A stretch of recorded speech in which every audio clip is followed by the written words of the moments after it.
салом дӯстон, ин ман Неъмат Салимзода бо барномаи Комент Шоу ҳастам. Ба нафароне ки моро нав мебинанд тавсия медиҳем ки ба YouTube дохил шуда ҳамаи барномаҳои моро пурра бибинанд.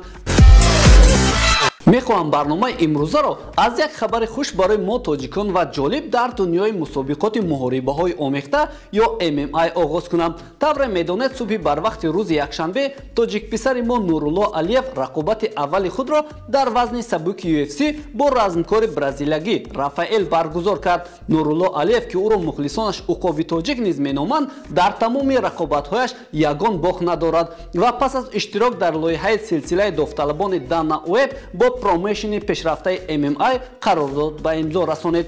ҳарифи ӯ бошад Рафаэл 20 ғалаба ва 10 бох дошта, аз Алиев 10 сол калон аст. Алвес дар ду муҳорибаи охир ба шикаст дучор шуд ва ин бохт аз Алиев ба он оварда расонид ки қарордоди Рафаэл бо UFC қатъ шавад. дар ин рақобат бояд гӯям ки чанд ҳолате буданд ки барои Нуруллои тоҷик бисёр мушкил буд, вале хушбахтона Алиев бо ҳар роҳи худро аз зери чанголи Алвес раҳо кард. ҳатто дар раунди аввали бозӣ ба варзишгари тоҷик ҷарима таъин карданд, зеро ҳарифаш шикоят кардааст ки Нурулло ӯро газидааст. лекин ин танҳо оғози бозӣ буд ва дар натиҷа доварон аз рӯи бал ба Нурулло пирӯзиро насиб донистанд. My country 2 p.m. Nah. It's 3 a.m. there right now. 3 a.m. Night. 10 million человек in stadium. Nurullo. ҳаводори Нурулло Алиев дар майдони марказии пойтахт ҳатто президенти UFC Dana White-ро намонд ки он шаб хоб кунад. вай дар саҳифаи инстаграми худ наворо бознашр намуда навиштааст ки бинед чӣ қадар одам дар майдоне дар Тоҷикистон ҷамъ омада Нуруллоро ҳаводорӣ мекунанд. баъд аз пирӯзии Нурулло дигар тасмаҳои шабакаҳои иҷтимоиро аксу навор ва табрику таҳнияти ин варзишгари тоҷик пур кард. дар зери постҳо бошад ҳазорон ҳазор коммент аст ки барои танҳо хонданашон рӯзҳо камӣ мекунад. бале, ин ифтихори мост. Нурулло Алиев низ дар Инстаграм бо нашри як навор аз ҳамаи мухлисонаш арзи сипос кардааст. Первый боец UFC из Таджикистана. Спасибо всем моей родине страны. Люблю вас. Я горд, что я сын таджикского народа и могу представить в другой конце света свою страну. Только вперед, Таджикистан! акнун баъди ин рақобат Нурулло Алиевро як имтиҳоне аз ин бозӣ ҳам сахттар дар пеш аст. медонед чӣ? падари Нурулло ба ӯ гуфтааст ки агар пирӯз шуда оӣ, туро зан медиҳам. мо низ дар ин бора хоҳем гуфт, вале пешакӣ ба ин уқоби тоҷик пирӯзиву муваффақият ва дастовардҳои боз ҳам бештарро таманно мекунем.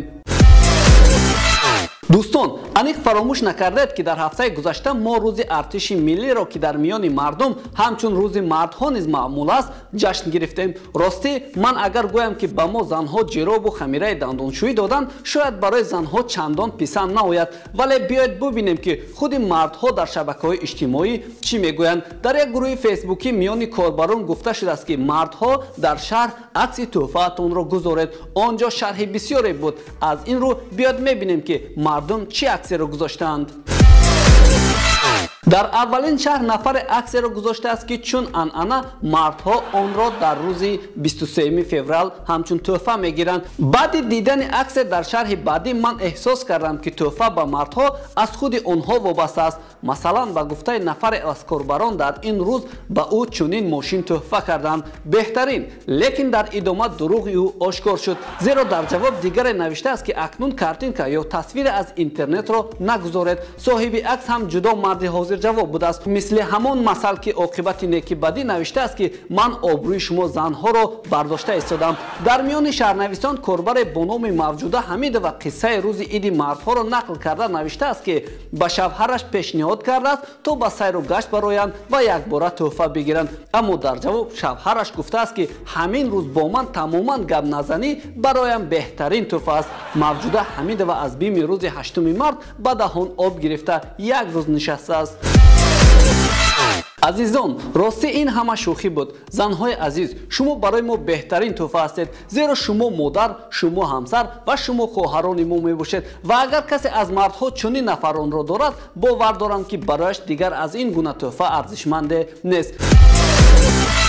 Хазбек ин ном дар миёни истифодабарандагони Инстаграму TikTok ё YouTube бисёр маъруф аст. Хазбек ин Ҳазбулло Магомедови доғистоне аст ки 20 сол умр дошта 93 сантиметр қад дорад. Вай баъд аз навори кӯтоҳе маъруф шуд ки дар он мегӯяд клубника бомба честна говоря. Дар шабакаҳои иҷтимоӣ ин ибора шиори ҳамагон шуду ба тренд табдил ёфт ва навори Хазбекро миллионҳо тамошо карданд. Клубника бомба честна говоря самый любимый. баъди он обуначиёни Хазбек дар Инстаграм якбора ба 9 миллион расиданду ҳоло беш аз 6 миллион ҳаводор танҳо дар Инстаграм дорад. Ногуфта намонад ки шӯҳрати дигари Хазбек аз шоҳ муҳорибаи ӯ бо ҳамтақдираш аз Тоҷикистон Абдурозиқ буд ки қариб аксар инро медонанд. Агар шумо дар Google ибораи клубника бомба честна говоряро ҷустуҷӯ кунед, пас мебинед ки бо ин чанд калима ҳатто суруду намоҳангҳо эҷод кардаанд.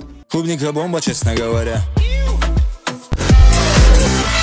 гап сари он аст ки нашрияи Forbes дар як гузориши худ қайд намуд ки Хазбек ҳамчун миллионер бо асъори доллар мебошад ва ба гуфтаи ин нашрия Ҳазбулло давоми 3 соли охир қариб 2,2 миллион доллар ба даст овардааст. Forbes барои мисол аз қарордоди Ҳазбулло бо UFC ишора кардааст, зеро аз рӯи баъзе далелҳо ин созишнома ба Хазбек 5 миллион доллар фоида ба даст меорад, вале инро расман рад карданд, чун маблағи созишнома махфӣ будааст. дар зери чунин иддаои Forbes дар шабакаҳои иҷтимоӣ худи Ҳазбулло вокуниш кардааст. ӯ навиштааст ки ман метавонам бар зидди шумо изҳорот нависам, зеро шумо дар ин ҷо барои мардум маълумоти нодуруст иншо мекунед. Ҳазбек инчунин аз корбарон даъват кардааст ки ба ин гуна хабарҳо бовар накунанд, зеро рақамҳои эълоншуда аслан асос надоранд. примадонаи Ӯзбекистон Юлдуз Усмонова ба блогер ва ҳунарманди кино Ҳалима электромобил тӯҳфа карда гуфтааст ки Ҳалима ҳамеша дар бари мо буд ва ин натиҷаи ҳамон меҳнатҳои шабонарӯзиву содиқонаи ӯст ва ин мошин ба ӯ арзанда аст. Ногуфта намонад ки электромобил тамғаи BYD Tank буда дар Ӯзбекистон бисёр маъмул аст ва арзиши он аз 35 то 75 ҳазор доллар месад. дар навор дида мешавад ки атрофиёни Ҳалима ин тӯҳфаро гарм истиқбол намуда шодӣ мекунанд. оё шумо медонед ки ба Таҳмина Раҷабова як ҳамла сурат гирифтааст ки дар натиҷа ин рӯзноманигор ва ҳунарманди тоҷик ки ҳоло дар Федератсияи Русия умр ба сар мебарад, дар қисмати зери пешона лат хӯрдааст. Так-то вроде вот тоненький, а на самом деле конкретно. Хорошо, что еще нос не разбил. Таҳмина Раҷабова дар Инстаграми худ аксу наворҳоро гузошта ҳодисаро ба обуначиёни худ чунин нақл кардааст. Ба навиштаи ӯ ин ҳодиса пас аз он сар зад ки Таҳмина фарзанди яке аз наздиконашро ба оғӯш гирифт, вале инро холӣ тоқат карда натавониста бо як ашёи ошхона Таҳмина Раҷабоваро задааст. Метавон гуфт ки ин аз ҳисоби не рашк, балки бахилӣ аст, зеро ҳамаи кӯдакон чунин одатро доранд. Холид писари Таҳмина низ ин меҳрубонии модарро ба дигар кӯдак тоқат карда натавонист. Инҷо суоле ба миён меояд ки он ашёи ошхона дар дасти писари Таҳмина чӣ мекунад? Дар шарҳи навор худи Таҳмина гуфтааст ки Холиди ҳамакнун 2 сола ҳоло завқи бозӣ бо ин гуна асбобҳоро дорад. Таҳминае ки баъд аз лат хӯрдан 200 ситораро дидааст, ҳамчунин навиштааст ки ин дарси хубе барои модар аз писараш буд. дӯстон, дар озмуни байналмилалии Евровидение 2023 Украина аз аввалинҳо шуда номзади худро пешниҳод кард. ҳамчунин ҳукумати Британияи Кабир эълон кардааст ки ба 3000 муҳоҷири украинӣ рухсатнома ё билет барои иштирок дар ин озмунро тӯҳфа мекунад. Бо ин билетҳо иштирокчиён метавонанд дар тамоми давраи озмун иштирок намоянд. Бояд гуфт ки имсол озмуни Евровидение 2023 дар Ливерпул моҳи май доир мешавад. даври ниҳоии он 13 май баргузор хоҳад шуд. ёдовар мешавем ки дар соли гузашта Манижа Сангиноваи тоҷик дар ин озмун иштирок карда аз номи Русия баромад намуд. ғолиби озмуни байналмилалии Евровидение 2022 гурӯҳи Калуш бо суруди Стефания буд ки онҳо низ аз Украина буданд. дӯстони азиз, бо ин ҳама хабарҳои ҷолибу ҷазоб барномаи имрӯзаи худро ҳусни анҷом мебахшем. бовар дорем ки барномаҳои мо писанди шумо гашта истоданд. агар барномаҳои дигари моро дидан мехоҳед, пас моро дар YouTube ва шабакаҳои иҷтимоӣ пайгирӣ намоед. то фасли баҳор хайр.